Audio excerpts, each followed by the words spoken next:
Hi, and welcome to the Home Video Emporium. I'm your host, my name is Brendan, and with this series what I hope to do is to catalog my entire series of home video collection and take an inventory to see which of these movies still belongs amongst the collection, which of these titles needs to be purged, perhaps needs to be put out to pasture to make way for some future movies, as there's only so much space in this world and in my apartment, and I desperately need more of it.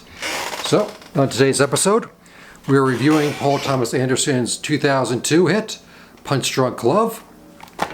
As I said in the last episode, I was not watching Paul Thomas Anderson movies at this time. It wasn't until There Will Be Blood that I kind of got on board. And I think this was the last one that had already come out that I watched. I watched Boogie Nights, I watched Magnolia, I watched Hard Eight. And for some odd reason, I just thought Anderson and Adam Sandler, it's a very weird combination.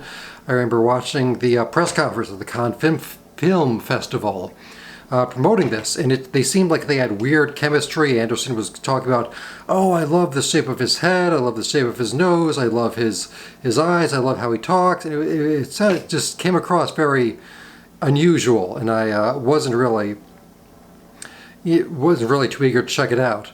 When I eventually did, I think I still was renting DVDs on Netflix.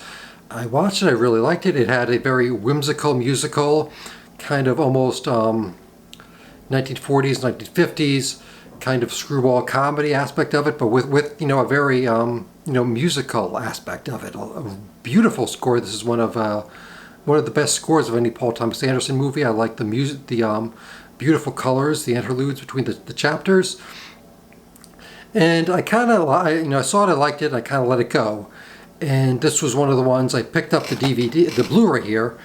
This was a Barnes & Noble 50% off purchase. I just was looking around, which ones do I want? Which ones am I going to take advantage of? And I saw it, and I thought, I did enjoy that. I'm going to check it out. And, for the most part, I'm glad I did. I got it a few years pre-pandemic, I believe, 17, 18, 19, 2019. Around there somewhere. I've watched it maybe 3 or 4 times. And, even though I don't watch it much, it's very enjoyable each time. It's, you have Paul Thomas Anderson letting Adam Sandler still be Adam Sandler.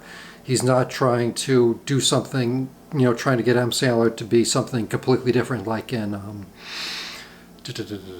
Uncut Gems, where he really is. He's playing a character, and that here he's still being himself. But in a Paul Thomas Anderson movie, which is, this is a very unique one. Maybe Licorice Pizza is kind of similar, but he's kind of out on his own on this. The special features there's actually it's a news clip from NBC about a guy who actually really did try to do what Adam Sandler does in this, where he bought pudding, Healthy Choice pudding, and he got all these tons and tons of freaking fly miles, which is what Anderson based this whole thing on there. So a little bit on the music, which I said is very good. There is the Cannes Film Festival of this, right? Yep. You can go back and watch the whole Cannes Film Festival press conference. There's something about the art in this. So it's there's also a Mattress Man commercial featuring the great Philip Seymour Hoffman, who is barely in this movie, maybe 5 minutes most, but man, does he make the most of it. The conversation between him and Adam Sandler, the shut up, is just so good. He's obviously, as always, he's one of the highlights of this movie. Sandler and Emily Watson have great chemistry. Luis Guzman is great. He's so versatile. He can do kind of tough guys, wise guys, and he can also be, like those really just tender, soulful guys. Here, he's such a sweet character in this, and I enjoy him and Sandler together. And so, yeah, it's a very fun movie with some special features that I think very do complement the movie. Yeah, what do you think of Punch Drunk Love? Is it worth being in the collection? Do I need to purge it, make room? I still really like it, but, we're going to see. We're going to see. So, that's going to wrap it up for today. Hope you enjoyed this one. Let me know what you think of this, what you think of Paul Thomas Anderson, Adam Sandler, Emily Watson, Philip Seymour Hoffman, Luis Guzman. Do you like all of them? And let me know. Okay, until next time, that's a wrap. Good night.